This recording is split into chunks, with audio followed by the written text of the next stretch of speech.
ராஷ்மிகா மந்தனா, விஜய் தேவரகொண்டா இந்த காதல் ரொம்ப நாளாக அது இந்த பேர் நல்லா இருந்தது அப்படின்லாம் இருந்தது. குறிப்பாக இப்போ அந்த பிப்ரவரி மாதம் திருமணம் நடக்க போகின்ற ஒரு தகவல் அதே போல் தான் கசிஞ்சிட்டு இருக்கு. இந்த இடத்தில் நான் ராஷ்மிகா மந்தனாவுடைய ஒரு புத்திசாலித்தனத்தை தான் நான் பார்க்குறேன். நான் எப்படி சார்? என்னென்னா இந்த காதல் அப்படின்ற ஒரு விஷயம் அரசல் புரசலாக போயிட்டு இருக்கு. Right, okay. இன்னும் ஒரு சமயம் விஜய் தேவரகொண்டாவோட சொல்லியிருக்கலாம், 2 பேரும் நல்ல லைம் லைட்டில் இருக்கோம், இந்த நேரம் எதுவும் அறிவிக்க வேணாம் அப்படின்னு. இது வரைக்கும் வெயிட் பண்ணவும் வேணாம் அப்படின்ற ஒரு விஷயத்துக்கும் ராஷ்மிகா இருந்திருக்கலாம். என்ன காரணம்னா, இதற்கு முந்தைய சம்பவம் ரக்ஷித் ஷெட்டி ஒன்றும் பெரிய அளவில் இல்லை.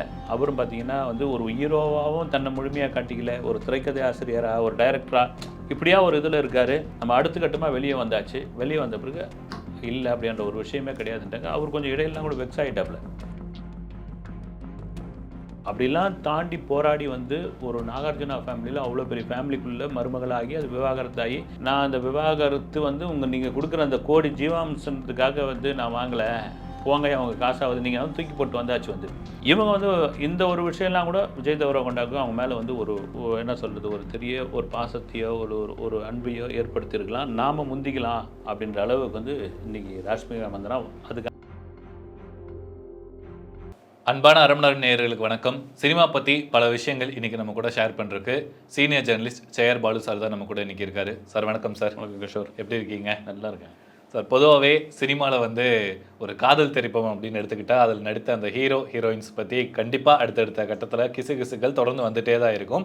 அதுவும் முக்கியமாக காதல் திரைப்படத்துக்கு அப்புறமா அவங்க சாதாரணமாக எங்கே மீட் பண்ணாலுமே இவங்க லவ்வர்ஸ் தான் அப்படிங்கிற ஒரு கிசு தொடர்ந்து ரசிகர்களிடையே பேச்சுவார்கள் இருக்கும். அந்த வகையில் இப்போ இருக்க 2K கிட்ஸுக்கு ரொம்ப ஃபேவரட்டான ஒரு ஆன்ஸ்க்ரீன் கப்புள் அப்படின்னா விஜய் தேவரகொண்டா, ராஷ்மிகா மந்தனா. ஏன்னா ஒரே ஒரு படம் தான் நடித்தாங்க, ஒரே ஒரு பாட்டு தான் வந்துச்சு, வேர்ல்டு முழுக்க 2 பேருமே ட்ரெண்டிங் ஆகிட்டாங்க. தொடர்ந்து அதுக்கப்புறமா விஜய் தேவரகொண்டா, ராஷ்மிகா மீது நிறைய கிசுகள் இவங்க லவ்வர்ஸாக தான் இருக்காங்க அப்படின்னு நிறைய இதெல்லாம் வந்துச்சு. இப்போ ரீசெண்டாக இவங்க 2 பேருமே திருமணம் பண்ணிக்க போகிறாங்க, அடுத்த மாதம் நடக்க போகுது அப்படிங்கிற ஒரு விஷயம் இப்போ லேட்டஸ்ட்டாக வந்திருக்கு. அது என்ன சார், உண்மைதானா? இல்லை, பொதுவாகவே உங்களுக்கு ஒரு கிசு வருது அப்படின்னா, நாங்கள் 90s காலத்துலேருந்து அது முதல்ல மறுப்பாங்க. அதுக்காக மறுத்த பிறகு மறுபடியும் அதை ஒரு கட்டத்தில் ஒத்துக்கிற மாதிரி வருவாங்க. அப்புறம் மீடியாக்கள் தொடர்ந்து எழுதும், கிசு எழுதுவாங்க. அப்போ பிரிண்ட் மீடியாவில் கோவப்படுவாங்க, நம்ம மேலே நேரடியாக சண்டை போடுவாங்க. கடைசியில் ஒரு கல்யாண பத்திரிகை வைக்கிறதுக்கு ஒரு ப்ரெஸ் மீட் ஒன்று வைப்பாங்க. இது நடக்கிறது கிட்டத்தட்ட ஒரு 85-90% அது நடக்கும். இந்த ராஷ்மிகா மந்தனா, விஜய் தேவரகொண்டா இந்த காதல் ரொம்ப நாளாக அது நீங்கள் சொன்ன மாதிரி இந்த டியர் காம்ரேட், ஆமாம், அந்த படத்துக்கான ப்ரெஸ் மீட்டு கூட சென்னைக்கு வந்திருந்தாங்க. நான் கூட மீட் பண்ணியிருந்தேன். இந்த பேர் நல்லா இருந்தது அப்படின்லாம் இருந்தது. குறிப்பாக இப்போ அந்த பிப்ரவரி மாதம் திருமணம் நடக்க போகின்ற ஒரு தகவல் அதே போல் தான் கசிஞ்சிட்டு இருக்கு. ஆனால் அவங்க தரப்புலேருந்து அதிகாரப்பூர்வமாக இல்லை. ஒரு மாதம் வரைக்கும் சொல்லிட்டாங்க அப்படின்போது ஏறக்குறைய முடிவாயிடுச்சு அப்படின்னு அர்த்தம். ஏன்னா சில மாதம் கூட இருக்காதுன்னு நினைக்கிறேன். இவங்க 2 பேரும் மாலத்தீவில் இருந்த மாதிரியான ஸ்டில்ஸ் வந்திருந்தது. இப்போ கேள்வி அதுதான் சார். அன்னைக்கே ஃபேன்ஸ் எல்லாமே ஒன்றா சேர்த்திட்டாங்க. எப்படின்னா 2 பேரும் தனித்தனியாக ஃபோட்டோ போஸ்ட் போட்டிருக்காங்க, ஆனால் இடம் ஒரே இடமா தான் இருக்குது, அக்கௌண்ட்டாக வேறு அக்கௌண்ட்டாக இருக்குது. ஸோ கண்டிப்பாக ஆக்சுவலாக இதில் கூட ஒரு கான்ட்ரவர்சி ஒன்று இருக்குது. என்னென்னா 2 பேருமே தனித்தனியாக ஃப்ளைட்டில் போனாங்களா, தனித்தனி இருக்கையில் உட்காந்து போனாங்களான்னு தெரியல. போகிறது பார்த்தா தனித்தனியாக கிளம்புவோன்ற ரேஞ்சில் கிளம்பி போயிருக்காங்க. அவங்க போயிட்டு அங்கே மாலத்தீவில் இருந்திருக்காங்க. அப்புறம் ஹில் ஸ்டேஷன்லாம் நடந்திருக்குது, கடற்கரையில், அப்புறம் நீச்சல் குளத்தில். இந்த புகைப்படங்களை சோஷியல் மீடியாவில் போட்டது ராஷ்மிகா மந்தனா. அதுக்கு விஜய் தேவரகொண்டா ஒரு எதிர்ப்பு அல்லது என்ன இப்படி போட்டுன்னு கோவப்பட்டு கொஞ்ச நேரத்தில் அது டெலீட் செய்யப்பட்டது. அதுக்குள்ளே டவுன்லோட் பண்ணிட்டாங்க, இதுவாகிடுச்சு, வைரல் ஆகிடுச்சு, போக ஆரம்பிச்சது. அப்பயே ஏறக்குறைய உறுதி செய்யப்பட்டது. இந்த இடத்தில் நான் ராஷ்மிகா மந்தனாவுடைய ஒரு புத்திசாலித்தனத்தை தான் நான் பார்க்குறேன். நான் எப்படி சார்? என்னென்னா இந்த காதல் அப்படின்ற ஒரு விஷயம் அரசல் புரசலாக போயிட்டுருக்கு. Right, okay. இன்னும் ஒரு சமயம் விஜய் தேவரகொண்டாவோட சொல்லியிருக்கலாம், 2 பேரும் நல்ல லைம் லைட்டில் இருக்கோம், இந்த நேரம் எதுவும் அறிவிக்க வேணாம் அப்படின்னு. இது வரைக்கும் வெயிட் பண்ணவும் வேணாம் அப்படின்ற ஒரு விஷயத்துக்கும் ராஷ்மிகா இருந்திருக்கலாம். என்ன காரணம்னா, இதற்கு முந்தைய சம்பவம், இதற்கு முந்தைய ஒரு தகவல். அப்புறம் இதுவாகிட்டு இருக்கீங்களா, ராஷ்மிகா, ரக்ஷித் ஷெட்டி. ஆமாம், விஜய் தேவரகொண்டா முன்னாடி ரக்ஷித் ஷெட்டி, ராஷ்மிகா மந்தனா தான் ஒரு பெரிய ஒரு ஹாட் டாப்பிக்காகவே அப்போ பேசிகிட்டு இருந்தாங்க. ராஷ்மிகா மந்தனா ஒரு கர்நாடகத்தை சேர்ந்தவர், மங்களூரை சேர்ந்தவர். அப்புறம் ஒரு ஆரம்பத்தில் ஒரு பெரிய கேரக்டர்லாம் அவங்களுக்கு ஒன்றும் கிடையாது. கன்னட படங்கள்லாம் நடிச்சிருந்தாங்க. அந்த சமயத்தில் ரக்ஷித் ஷெட்டி எப்படின்னா உங்களுக்கு வெறும் நடிகர் மட்டும் கிடையாது. அவர் ஒரு நல்ல ஒரு திரைக்கதை ஆசிரியர், அவர் டைரக்ஷன் நாலேஜ் உள்ளவர். அவர் மேலே ஒரு பெரிய குற்றச்சாட்டுலாம் ஆரம்பத்தில் இருந்தது. என்னென்னா இன்டர்ஃபேர் ஆகிறாரு டைரக்ஷனுக்குள்ளேன்னு. அதுக்கப்புறம் தான் தெரிய வந்தது அவர் ஆக்சுவலாக சினிமாவுக்குள்ளே வந்ததே வந்து ஒரு டைரக்டர் ஆகணும்னு வந்ததுக்காக தான். இங்கே 777 சார்லி படத்துடைய ப்ரெஸ் மீட் அப்போ அந்த டைரக்டர் ரொம்ப புகழ்ந்துலாம் பேசினார் ரக்ஷித் ஷெட்டியை. இந்த மாதிரியான ஒரு ஆர்டிஸ்ட் கூட வேலை செய்யும்போது இந்த ஈகோலாம் தூக்கி வச்சிடணும். ஒரு படம் நல்லா வரத்துக்கு அவங்களுடைய சஜஷன்லாம் நம்ம கேட்கணும்னு ஒரு சந்தோஷமான ஒரு விஷயம். ஏன்னா இவருக்கு அந்த நாலேஜ் இருக்குது, டைரக்டர் அதை புரிஞ்சுக்கிறார் அப்படின்ற ஒரு விஷயம். ஆனால் பல இடங்களில் எங்கே முரணாகுது அப்படின்னா இந்த ஹீரோவுக்கும் ஒன்றும் தெரியாது, டைரக்டரை சொல்கிறதையும் கேட்கக்கூடிய ஈகோ ஒன்று இருக்கும். இவராக ஒன்று பூந்து ஒரு உதாரணத்துக்கு வந்து ஒரு சாவு சீனில் அழற மாதிரி வைக்கலாம் சார்ன்ற ரேஞ்சுக்கெலாம் பேசின ஹீரோக்கள்லாம் உண்டு. ஆனால் இந்த டைரக்டர் சொன்ன அந்த இன்டர்வியூ அந்த ப்ரெஸ் மீட்டில் பேசுனது பார்த்திங்கன்னா ரக்ஷித் ஷெட்டி ஒரு புத்திசாலியான. இதுக்கு முன்னாடி நான் ரக்ஷித் ஷெட்டி எங்கே பார்த்தேன்னா அவனே ஸ்ரீமன் நாராயணன் ஒரு படம் வந்தது கன்னடத்தில். அதோடைய பத்திரிகையாளர் சந்திப்பு பெங்களூரில் நடந்தப்போ அப்போ தான் பார்த்தப்போ தான் அவர் நல்லா தமிழ் பேசினார், எல்லாம் இது பண்ணார். இப்போ கன்னட நடிகர்கள் பேசுவாங்க. ஏறக்குறைய பார்த்திங்கன்னா இங்கே இருக்கிற விஜய் சேதுபதி, சிவகார்த்திகேயன் அளவுக்கு அங்கே ஃபேன்ஸ் அவருக்கு உண்டு. அந்த சமயத்தில் தான் இவங்க ஆரம்ப கட்ட காலத்தில் வளர்ந்துட்டு வரும்போது 2 பேருக்குள்ள ஒரு லவ் அஃபேர் உண்டாகி அது நிச்சயதார்த்தம் வரைக்கும் போய் அந்த நிச்சயதார்த்தம் ராஷ்மிகாவால் மறுக்கப்பட்டது அல்லது வந்து அதை முறிவு ஏற்பட்டதுன்னு கூட சொல்லலாம். அதுக்கான காரணம் சார், ஏன்னா 2 பேருமே அந்த லைம் லைட் இருக்காங்க. நீங்கள் சொன்ன மாதிரி ரக்ஷித் ஷெட்டி அப்போ கொஞ்சம் நல்லா ஒரு லெவல் போயிட்டே இருந்தாங்க. ராஷ்மிகா மந்தனாவை அந்த கீதா கோவிந்தம் அந்த படம் மூலமாக தான் நல்லாவே எல்லாருமே ஃபேமஸ் ஆகினாங்கிறது. அதுக்கப்புறம் ராஷ்மிகா மந்தனோட அந்த மார்க்கெட் ரேட் அப்படிங்கிற ரக்ஷித் ஷெட்டியோட கொஞ்சம் மேலே போயிடுச்சு. அது எல்லாருக்குமே தெரிஞ்சது தான். இது ஒரு காரணமாக இருக்குமா சார்? அந்த உண்மையிலே இதுதான் காரணமாக இருக்கும் உங்களுக்கு வந்து. ஏன்னா ராஷ்மிகா மந்தனாவே இப்படி ஒரு நமக்கு ஒரு உயரம் வரும்னு எதிர்பார்த்துருக்க மாட்டாங்க. டக்குன்னு பார்த்தா கடன்னு நீங்கள் கீதா கோவிந்தம் பிறகு பார்த்தீங்கன்னா அப்படியே அடுத்தடுத்த படங்கள் இங்கே தமிழில், அப்புறம் வந்து தெலுங்கில், இப்போ அனிமல் படத்துக்கு பிறகு ஒரு பேன் இண்டியா ஸ்டாராக மாறிட்டு விஜய் கூட வாரிசில் நடித்து தமிழ் ஆடியன்ஸாக இருந்தாங்க. இப்போ ரன்பீர் கபூர் அங்கே நடித்து டோட்டலாக பேன் இண்டியா. இன்னும் நான் சொல்கிறது மறுபடியும் வந்து ராஷ்மிகா மந்தனாவை வந்து வெறும் நடிகையாக மட்டும் பார்க்கவில்லை. நான் வந்து ஒரு புத்திசாலியான பெண்ணாக பார்க்குறதுக்கான காரணம் என்னென்னா நீங்கள் அந்த ஃபங்க்ஷனில் அவங்க திரைப்படம் சம்மந்தப்பட்ட விழாக்களில் அவங்க நடந்துக்கிற மீடியாக்கிட்ட பேசுகிறது இதெல்லாம் நல்லா கவனித்து பார்த்தீங்கன்னா தெரியும். வந்து இவங்களை எப்படி ஹேண்டில் பண்ணோம், எப்படி ஒரு விழாக்குள்ளே இருக்கணும். நாம் இதில் வந்து ஒரு ஹீரோயினுக்கு வந்து ஒரு குறுகிய காலம்தான், ஒரு லாங் டைம் நிற்க போகிறதில்ல. ஒரு 70 வயசு வரைக்கும் ஒரு கதாநாயகன் நடிக்க முடியாது. அதை நல்லா தெரிஞ்சுக்கிட்டு இருக்கிற இந்த டைமை கரெக்டாக பயன்படுத்திக்கணும். எந்தெந்த ஸ்டார், பெரிய ஸ்டார், எந்தெந்த பெரிய டைரக்டர் இதெல்லாம் நடிக்கணும். நான் இங்கே வந்தப்போ நான் இன்டர்வியூ பண்ணேன். இன்டர்வியூ பண்ணி நல்லா தமிழ் பேசணும். எப்படி தமிழ் பேசுகிறீங்க அப்படின்னு கேட்டபோது, சார் நான் வந்து 3rd ஸ்டாண்டர்ட் வரைக்கும் சென்னையில் தான் படித்தேன். இங்கே டிஃபென்ஸ் காலேஜில் தான் நாங்கள் இருந்தோம். தந்தை வந்து இராணுவத்தில் அதிகாரியாக இருந்தவர் அப்படின்னு சொல்லியிருந்தாங்க. அப்போது அவங்க என்ன முடிவு பண்ணிட்டாங்க ராஷ்மிகா மந்தனோடைய இதுன்னா, சரி ஓகே.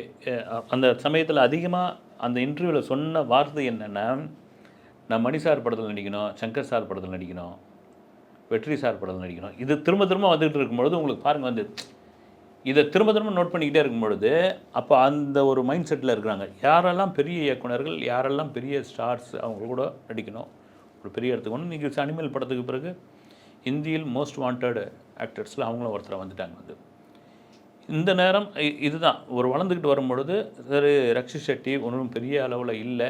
அவரும் பார்த்திங்கன்னா வந்து ஒரு ஹீரோவாகவும் தன்னை முழுமையாக காட்டிக்கல, ஒரு திரைக்கதை ஆசிரியராக, ஒரு டைரக்டராக இப்படியா ஒரு இதில் இருக்கார். நம்ம அடுத்த கட்டமாக வெளியே வந்தாச்சு. வெளியே வந்த பிறகு இல்லை அப்படின்ற ஒரு விஷயமே கிடையாதுன்றாங்க. அவர் கொஞ்சம் இடையெல்லாம் கூட வெக்ஸ் ஆகிட்டாப்புல. அப்புறம் அவருக்கு வெல்விஷர்ஸு, சீனியர் டைரக்டர் இவங்கெல்லாம் வந்து இப்படிலாம் சினிமாவில் எல்லாத்துக்கும் உடஞ்சி போயிட்டா ஒன்றுமே பண்ண முடியாது, அடுத்த கட்டத்துக்கு போயிட்டே இருக்கணும், அந்த பொண்ணை பார்த்துக்கா, அவ்வளோதான், நீ அதை மறந்துட்டு நீ படத்தில் கவனம் செலுத்து, நீ ஜெயிச்சு காட்டு அப்படின்னு. இப்போ விஜய் தேவரகொண்டா அடிப்படையில் நல்ல வசதியான வீட்டு ஃபேமிலியில் அது பையன். அதை தாண்டி இப்போ குஷி படத்திற்கு முன்னாடி சில படங்கள் வந்து ஃப்ளாப் கொடுத்துருந்தாலும் குஷி படத்துக்கு ஹைதராபாத் போயிருந்தேன் நான். இந்த பெண் ரசிகைகள்னுவாங்க இல்லைங்களா, அப்படி வந்து விஜய் தேவரகொண்டா அப்படி முச்சிக்கிட்டாங்க. வந்து இதெல்லாம் பார்க்கும்பொழுது சரி எனக்கு இந்த மாலத்தீவில் அந்த படத்தை வெளியிட்டது ராஷ்மிகா தான் அப்படின் பொழுது இது ஒரு திட்டமிட்ட ஒரு இதுதான், இவரை விட்டுறக்கூடாது அப்படின்னு. சினிமாவில் என்ன வேணாலும் நடக்கல, அதனால் வந்து டக்குன்னு லைம் லைட்டில் இருக்கும்போது நாம் இப்பயே கல்யாணம் பண்ணிப்போம் அப்படின்ற அளவுக்கு வந்தாச்சு. இதை பொதுவாக சொல்லுவாங்க. நம்ம ஸ்ரீவித்யா கமல் மேட்ரு பேசும்போது கூட அவங்க அம்மா வந்து ஸ்ரீவித்யாவுடைய அம்மா கமல்கிட்ட சொன்னது, 2 பேருமே லைம்லைட்டில் இருக்கீங்க, 2 பேரும் திருமணம் பண்ணும்போது யாராவது ஒருத்தருக்கு ஒரு சரிவு ஏற்படுன்ற மாதிரி. இப்போ வந்து ராஷ்மிகாவுக்கோ அல்லது விஜய் தேவரகொண்டாக்கோ ஒரு லெவலில் அடைஞ்சாச்சு. திருமணம் வந்து அதெல்லாம் ஒரு காலகட்டங்களில் வந்து நீங்கள் வந்து ஒரு 20-25 வருஷத்துக்கு முன்னாடி ஒரு நடிகை வந்து ஒரு திருமண அறிவிப்போ இல்லை ஒரு திருமண இன்விடேஷனோ கொடுக்குறாங்கன்னா மீடியா கேட்குற கேள்வி, திருமணத்துக்கு பிறகு நீங்கள் தொடர்ந்து நடிப்பீங்களா அப்படின்னு. அது காரணம் என்னென்னா, அந்த திருமணத்துக்கு பிறகு திருமணம்ன்றப்போ அந்த கிரேஸ் குறைஞ்சி போய்ட்டுன்ற ஒரு எழுதப்படாத ஒரு நம்பிக்கையாக இருந்தது. அதெல்லாம் இப்போ உடஞ்சி போச்சு. நீங்கள் ஜோதிகாலாம் பார்த்தீங்கன்னா மலையாளத்தில் மம்முட்டி கூட நடித்த படம்லாம் பிச்சு உதறி இருக்காங்க. அதெல்லாம் தாண்டி அதனால் ராஷ்மிகா மிக புத்திசாலியான பெண். இந்த காதல் ஏறக்குறைய உறுதி செய்யப்பட்டது, திருமணமும் உறுதி செய்யப்பட்டு அவங்க தரப்புலேருந்து விரைவில் அறிவிப்பு வந்தாலும் வரும். சார், நீங்கள் இப்போ சொன்னதில் இப்போ இந்த குஷி படத்தை பற்றி நீங்கள் சொல்லியிருந்தீங்க. எனக்கு அதுலேருந்து இன்னொரு கேள்வி எனக்கு தோணுது. இந்த குஷி படம் ஸ்டார்டிங்லேருந்தே அனௌன்ஸ்மெண்ட்லேருந்து ரிலீஸ்க்கு அப்புறம்குள்ளேயும் ஏகப்பட்ட கான்ட்ரவர்சிஸ் போச்சு. அதாவது இவ்வளோ நாள் இந்த ஃபேன்ஸ் எல்லாருமே ராஷ்மிகா விஜய் தேவர்கொண்டான்னு பேசிகிட்டு இருந்தவங்க எல்லாருமே சமந்தா விஜய் தேவர்கொண்டா அப்படிங்கிற ஒரு டாபிக் வந்து ரொம்ப சர்ச்சையாகவே கிளம்பிச்சு. அண்ட் சமந்தா வந்து விஜய் தேவர்கொண்டாவை தான் திருமணம் பண்ணிக்க போகிறாங்க, இவங்க 2 பேரும் திருமணம் பண்ணிக்க போகிறாங்க, அப்படி தான் இருக்குது அவங்க நடவடிக்கைகள் அப்படின்னு இன்றைக்கி சோஷியல் மீடியா வந்து அந்த அளவுக்கு ரொம்ப பெருசாக அது ஸ்ப்ரெட் பண்ணிகிட்டு இருந்தாங்க. மேபி இந்த ஒரு சர்ச்சைக்கு வந்து ஒரு முற்றுப்புள்ளி வைக்கணும், அதுக்காக தான் இப்போ வந்து ராஷ்மிகாவும் விஜய் தேவர்கொண்டாவும் இதுக்கு ஒரு முடிவு எடுத்திருப்பாங்கன்னு நினைக்கிறீங்களா சார்? மேபி இருக்கலாம். அது ஒரு சமயம் வந்து இப்படி கூட நம்ம எடுத்துக்கலாமே, தவறாக கூட சொல்ல. ஒரு இயல்பாக ஒரு பெண்ணுடைய மனசு தானே வந்து இப்படி ஒரு கிசு இருக்குது. உண்மையிலே வந்து ஒரு சின்ன சமந்தாவுக்கே ஒரு லவ் ஏற்பட்டதா, விஜய் தேவரகொண்டா அவங்களுக்கு பிடிச்சிருக்குதா? ஏன்னா எதையுமே வந்து சொல்லுவாங்க, நெருப்பு இல்லாமல் புகையாதுன்ற மாதிரி. இப்போ தப்பாக பேசலை, ஒரு பரஸ்பர ஒரு காதல் தான் பேசிக்கிட்டு இருக்கோம். சமந்தாவை பற்றி தொடர்ந்து வர அந்த நெகட்டிவ், அதாவது நாக சைத்தன்யா விவாகரத்துக்கு பிறகு அவர்களுடைய உடல்நலம் சம்மந்தப்பட்டது, இது எல்லாம் தாண்டி ஒரு போராடி இன்றைக்கி வந்து நின்றுட்டாங்க.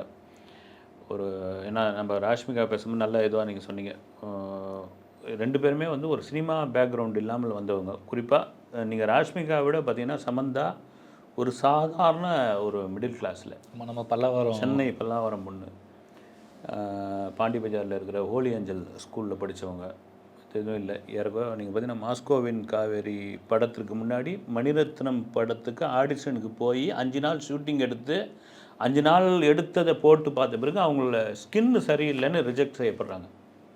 ஏறக்குறைய வந்து வெக்ஸ் ஆகி போயிட்டாங்க சமந்தா. அப்படிலாம் தாண்டி போராடி வந்து ஒரு நாகார்ஜுனா ஃபேமிலியில் அவ்வளோ பெரிய ஃபேமிலிக்குள்ளே மருமகளாகி அது விவாகரத்தாகி, நான் அந்த விவாகரத்து வந்து நீங்கள் கொடுக்குற அந்த கோடி ஜீவாம்சத்துக்காக வந்து நான் வாங்கலை, போங்க அவங்க காசாவது நீங்கள் வந்து தூக்கி போட்டு வந்தாச்சு. வந்து இவங்க வந்து இந்த ஒரு விஷயம்லாம் கூட விஜய் தேவரகொண்டாக்கும் அவங்க மேலே வந்து ஒரு என்ன சொல்கிறது, ஒரு பெரிய ஒரு பாசத்தையோ ஒரு அன்பையோ ஏற்படுத்தியிருக்கலாம், நாம் முந்திக்கலாம் அப்படின்ற அளவுக்கு வந்து இன்றைக்கி ராஷ்மிகா மந்தனா அதுக்கான இது கூட இந்த நீங்கள் வந்து மறுபடியும் இது வந்து மாலத்தீவுக்கான அந்த ஸ்டில் வரும்பொழுது இதெல்லாம் கொண்டு வந்துட்டு இங்கே சினிமாவில் வந்து திரும்பவும் சொல்கிறேன் கிஷோர், இங்கே அறிவாளிக்கு வேலையே கிடையாது, புத்திசாலி தான். நீங்கள் புத்திசாலியை கூட நீங்கள் வந்து கிரிமினல்னு கூட சொல்லிடலாம். வந்து அப்படி அந்த ஒரு வார்த்தையை சொல்லக்கூடாது, புத்திசாலித்தனம். இது கே பாலச்சந்தர் சார் ஒரு பேட்டியிலே சொல்லியிருக்காரு, அறிவாளிக்கு சினிமாவில் அவ்வளவாக வேலை இல்லை, புத்திசாலிக்கு தான் அதிக வேலை. நீங்கள் அந்த சமயோஜித புத்தின்னு வாங்க இல்லைங்களா, அதை பயன்படுத்துறது தான்.